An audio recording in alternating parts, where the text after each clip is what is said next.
Olá, eu sou o Brian e essa é a aula de número 9 da Oficina de Desenho de Observação das Oficinas Culturais 2020 da Secretaria Municipal de Cultura de Franco da Rocha. Oi, gente, para ir variando um pouco, nesse vídeo eu vou falar de um assunto mais técnico e talvez mais útil no curto prazo, assim. Não vai ser sobre perspectiva, eu tinha comentado meio por cima sobre isso em uns vídeos anteriores, mas ainda não tinha explicado mesmo. É algo mais útil para o pessoal mais velho, para quem é bem novo é melhor se concentrar nos exercícios anteriores, mas enfim, isso ajuda muito também naquela pergunta de um tempo atrás sobre como desenhar casas. Mas vamos lá, né? Como a gente sabe, no mundo em que a gente vive, as coisas têm 3 dimensões, né? Tem a altura, a largura e tem uma profundidade. Enquanto que no desenho a gente está tentando representar essas mesmas coisas, só que a gente só tem 2 dimensões disponíveis pra gente, né? A gente só tem a altura e a largura.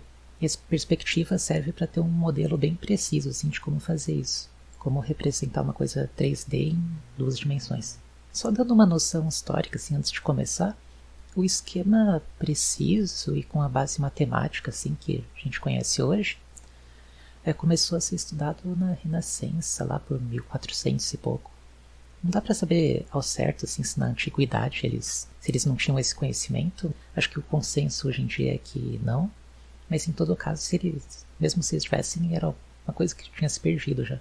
Na época da Renascença, o primeiro a pesquisar isso mais a fundo foi o arquiteto Filippo Brunelleschi, de Florença. E o assunto foi explicado também depois em um livro bem famoso de Pictura, de um artista chamado Alberti. Outro artista que escreveu sobre isso foi o Piero della Francesca, já um pouco mais pra frente. Essa coisa de fazer algo bem preciso, assim, baseado na vida real, não era uma coisa com que os artistas assim, dos séculos anteriores a eles se preocupavam muito. Mas nessa época isso foi ficando mais importante na pintura e bem rapidamente esses conhecimentos foram sendo colocados em prática. Assim. Tem um vídeo sobre esse assunto de um projeto chamado Smart History. Aliás, os vídeos deles são bem legais, o ruim é que é só legendado. Mas para quem consegue entender vídeo com legenda, vou colocar o link aqui na descrição para quem quiser dar uma olhada. Mas enfim, no vídeo eles usam um exemplo que acho bem bacana assim, de como isso era diferente antes dessa época. O exemplo é uma pintura do Duccio que mostra um assunto que não é muito comum, aliás, o anúncio da morte de Maria. A pintura é parte de um retábulo, assim, que é um painel que fica atrás do altar de uma igreja e é formado assim, por várias partes diferentes, cada uma geralmente contando uma parte de uma história. Essa aqui é a imagem desse retábulo completo. E foi feito entre 1308 e 1311. Mas voltando para o painel menor, que interessa para a gente agora, na pintura dá para ver que umas coisas até fazem mais ou menos sentido, olhando assim separadamente, mas os elementos diferentes não se encaixam direito se a gente for levar em conta como as coisas funcionam na realidade. O banco, por exemplo, ele faz sentido se a gente olhar ali sozinho, mas não combinado com o fundo. E o fundo é até preciso, assim, mas isso se a gente não levar em conta os detalhes das pilastras, que eles não seguem a inclinação que deveriam. Já essa aqui é uma pintura do Masaccio, foi feita por volta de 1426 e 1428. E aqui isso é pouco depois assim, dos estudos lá do Brunelleschi sobre perspectiva. Mas aqui o lugar já é feito de um jeito muito parecido com o lugar da vida real. Como o professor meu dizia, assim, é meio como se ele tivesse feito um buraco na parede, assim, de tão real que ficou a ilusão de que o arco assim atrás é algo de 3 dimensões. Porque isso é uma pintura, né? Não tem... Esse arco aí não existe na vida real. É só pintado. Mas voltando para o tempo atual, é comum a gente ver situações assim com algumas linhas parecem ir na mesma direção. Um exemplo bem comum é uma linha de trem que segue assim em linha reta até bem longe. Dê uma olhada nessa foto aqui, por exemplo. Não dá para ver ao certo como termina lá no fundo essa estrada de ferro, mas se a gente imaginar assim, que as 2 linhas de trem e até essas bordas onde começa a grama seguissem a mesma linha reta que elas estão seguindo até o fim, assim, todas essas linhas se juntariam num ponto único. Esse ponto é chamado de ponto de fuga. Nesse vídeo a gente vai ver os casos em que existe só um ponto de fuga, mas também tem casos em que se usam 2 ou 3 pontos. Assim, falando de um jeito simplificado, no desenho com um ponto de fuga, as linhas da profundidade assim, do objeto elas vão ir todas para esse único ponto. E isso para as coisas que estão alinhadas umas com as outras. Se for tipo um muro que começa mais alto e termina mais baixo, ele não vai seguir isso, mas enfim. Esse foi um exemplo super simples assim, mas vale para coisas bem complexas também. Aí olha essa foto aqui. Dá uma olhada nos prédios do lado direito da rua. Tem uma coisa ou outra que não está muito alinhada, mas você consegue ver mais ou menos onde está o ponto de fuga? Pausa o vídeo agora e tenta seguir as linhas e imaginar onde elas se encontram. Fiz umas linhas guias aqui para vocês verem como a maioria das coisas segue para o mesmo ponto. Tem mais coisas que eu quero falar sobre essa imagem, mas antes disso, tem outro elemento importante que eu preciso mostrar. É a linha do horizonte. Vou desenhar ela aqui. Apesar do nome, ela não tem a ver assim, com a linha do horizonte que a gente fala no dia a dia, aquela que é lá longe onde a Terra e o céu se encontram. E essa é a imagem anterior com a linha do horizonte traçada também. Uma coisa que dá para ver e que não é coincidência é que o ponto de fuga está sempre em cima da linha do horizonte. Mas tem outra coisa que dá para perceber também. Mas, reparem que nessa imagem a linha do horizonte está mais no alto e na outra ela está um pouco mais para baixo. O que isso mudou na imagem? Pausa o vídeo de novo e pensa um pouco sobre isso. Vou colocar as duas imagens aqui lado a lado para vocês poderem comparar melhor. Aí não deixa de pausar, acho que é bem importante pensar nisso assim antes de continuar.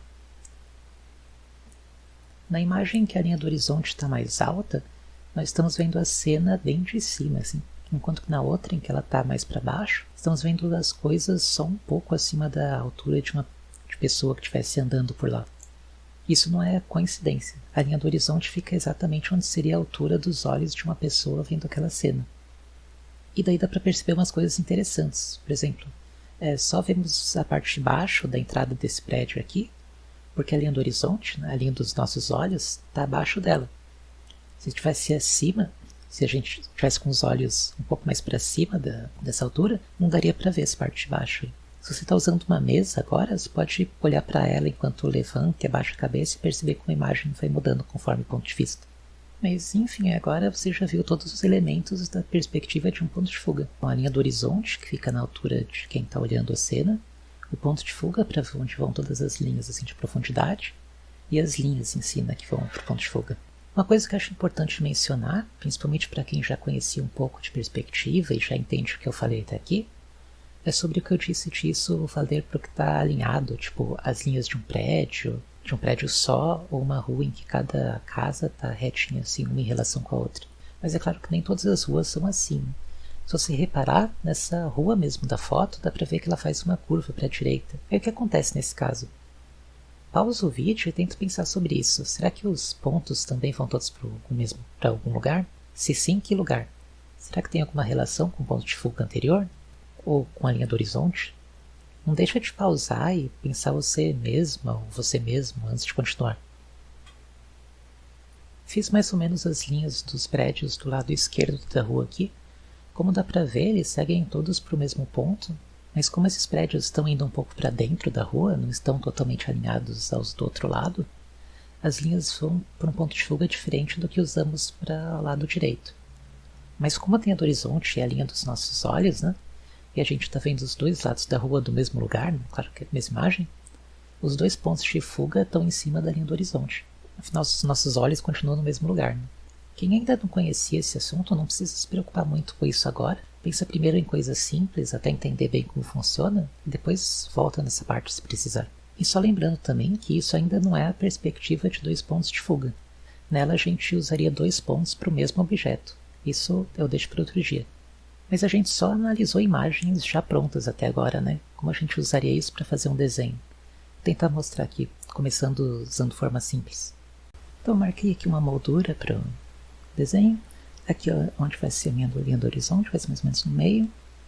E aqui onde vai ser o ponto de fuga. Eu vou fazer só uns cubos aqui. Posso começar fazendo... Como essas linhas de altura e de largura, elas vão estar todas retas, né?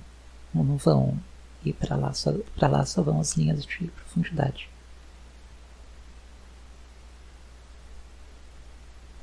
Não vai ser um cubo, né? Vai ser meio que um paralelepípedo assim. E vamos imaginar que essa forma que estou fazendo ela é transparente. essa linha aqui, como é como se fosse uma caixa, né? Essa linha aqui vem para lá. Essa linha também. Essa ponta aqui também. E por que isso está indo para lá? Porque ele vai ter uma parte aqui de baixo e vai ter uma parte aqui do lado. Então essas linhas que são onde iria, se fosse uma caixa mesmo, isso daí estaria um pouco mais longe da gente, né, do que essa parte aqui. Essas linhas que tratam aí da profundidade do objeto, elas vão todas para o ponto de fuga. Se ele fosse transparente, a gente também veria essa outra parte da caixa que está atrás. Ela iria para lá também. Vamos dizer que aqui é onde termina esse lado dessa caixa. Se aqui termina, então o fundo vai terminar reto com isso aqui. E a parte de cima. E a parte do fundo aqui, da parede mais longe da gente, terminaria também alinhado com isso daí. Vou fazer uma aqui embaixo agora. A mesma coisa, as linhas vão pra lá. Que a linha aqui tá por trás de toda, mas como é transparente dá pra ver. Aqui onde eu quero. Nossa, dessa vez fazer coisa bem longa assim. Termina só lá na frente. Mas aí é do mesmo jeito, sabe? Esse lado mais longe da gente vai terminar ali. Pronto, é só juntar as linhas. Se ele tivesse passando no meio, a linha do horizonte estivesse passando no meio dele.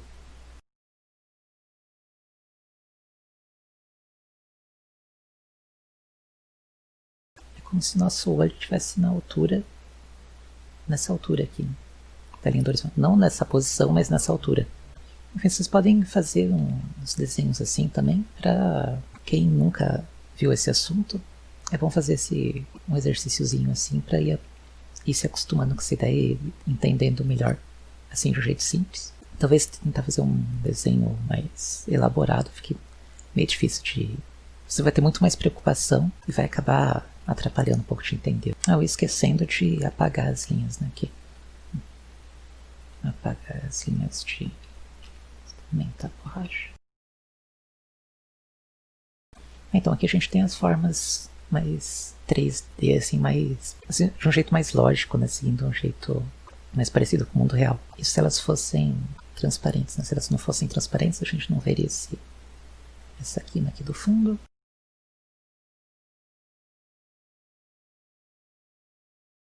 Assim, se fossem umas formas, tipo umas caixas, elas ficariam mais ou menos assim. E aí quando vocês forem fazer, tipo, quando forem fazer sombras, se a luz, se o sol estiver aqui, aí estaria tipo sombra desse lado, sombra aqui. Enfim, com cada etapa vai ficando um pouco mais próximo assim do mundo, do que seria no mundo real. E aqui só mostrando uma coisa mais prática, fiz umas linhas aqui só para poupar tempo, deixar um pouco mais clarinhos aqui. Então, se eu quisesse fazer uma ruazinha, por exemplo, eu pensei mais ou menos aqui para a linha do horizonte, aqui para o ponto de fuga. Aí fiz essas duas linhas guias aqui para ser mais ou menos migué para fazer uma calçada.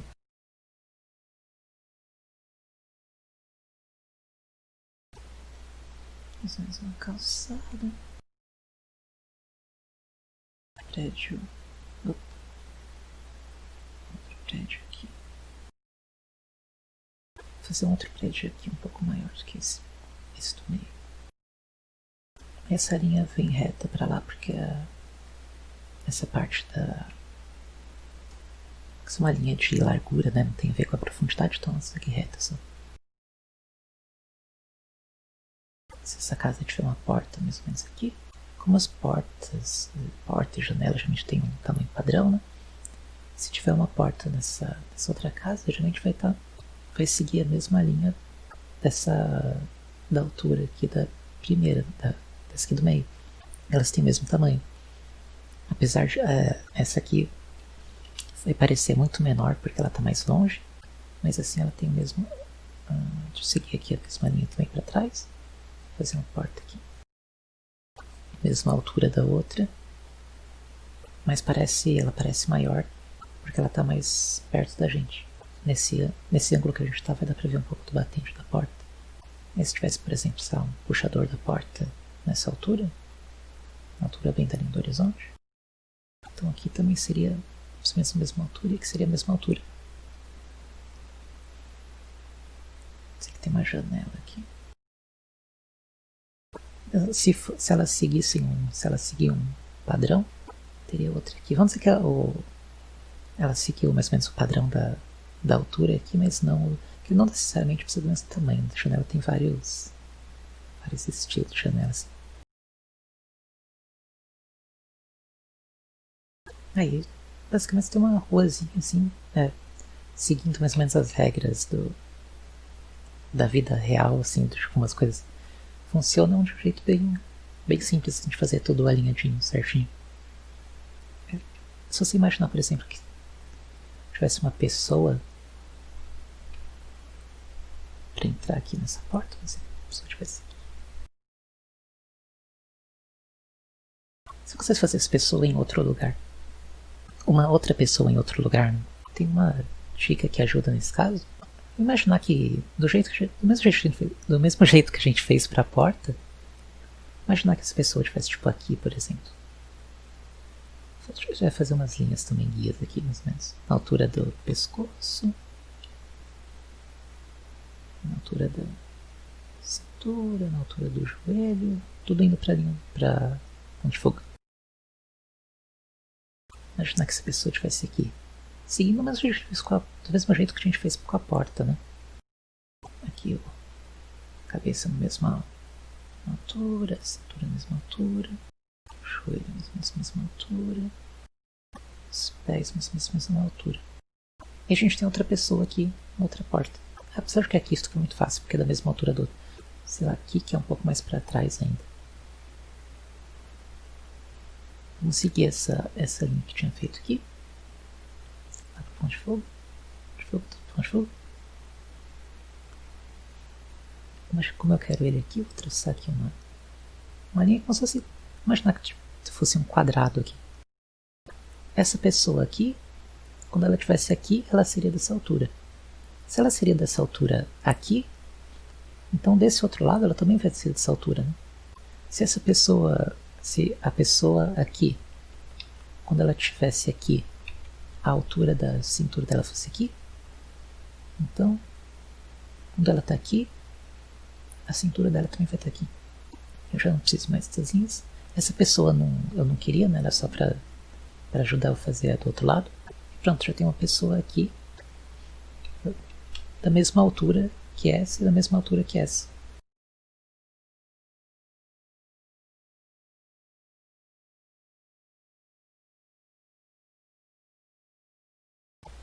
Que refiz de um jeito um pouquinho mais certinho, porque tinha um erro importante. Tem uma coisa importante que é um truque assim bem útil. Que se você reparar, a linha do horizonte está passando aqui meio que pela altura da barriga aqui desse cara aqui, na altura da barriga desse cara aqui, na altura mais ou menos da barriga desse cara aqui, mais ou menos na altura da barriga desse cara aqui. Mesmo eles estando em lugares diferentes. Isso é meio que uma regra também. Se a pessoa tem a mesma altura, a linha do horizonte vai cruzar, não importa se ela está lá no fundo ou se ela está mais na frente, a linha do horizonte vai cruzar essa parte do corpo no mesmo lugar. É claro que como as pessoas têm alturas diferentes, se fosse uma cena de uma rua de verdade, um ia ficar um pouco mais para... aqui, sei lá, podia estar um pouco mais no ombro, se fosse uma pessoa mais baixa. Se fosse uma pessoa bem mais alta, podia, sei lá, estar um pouco mais para baixo que na cintura. Mas para a pessoa da mesma altura, sempre passa no mesmo lugar. Aí você repara, né, que o que diferencia é que o pé desse daqui terminou aqui. O pé desse aqui está aqui. O pé desse aqui está na mesma altura desse daqui, porque eles estão no mesmo... na mesma profundidade, assim, um com o outro. O pé desse aqui terminou aqui, até para fora da imagem. Mas esse ponto aqui onde a linha do horizonte cruza é sempre o mesmo. Aí se você for ver, por exemplo, a foto que eu tinha falado antes, aqui a linha do horizonte ela está um pouco mais alta do que seria uma pessoa na altura das pessoas, né? Mas até mesmo assim dá pra ver que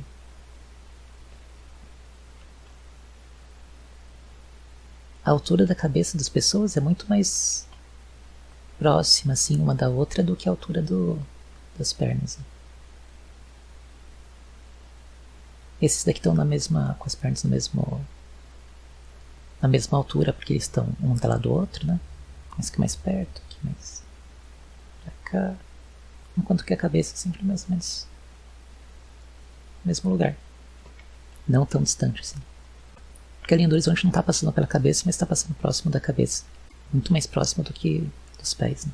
Enfim, mas se é a primeira vez que você ouve falar dessa coisa de perspectiva, não se preocupa tanto com essa parte. Vê mais a coisa do básica, assim. Vê mais essa parte mais... Assim, tenta ver o principal primeiro antes de você pensar em como colocar personagens, essas coisas. Ou em coisa que não está muito alinhada. Pensa nas formas básicas, assim, primeiro. E quando você entender bem isso, aí você vai para as outras partes. Mas para quem já tinha ouvido falar, acho que pode ter sido interessante também essa parte mais detalhada dos personagens. Então. Mas enfim, acho que era isso por hoje. Espero que seja útil aí pra vocês. E até a próxima.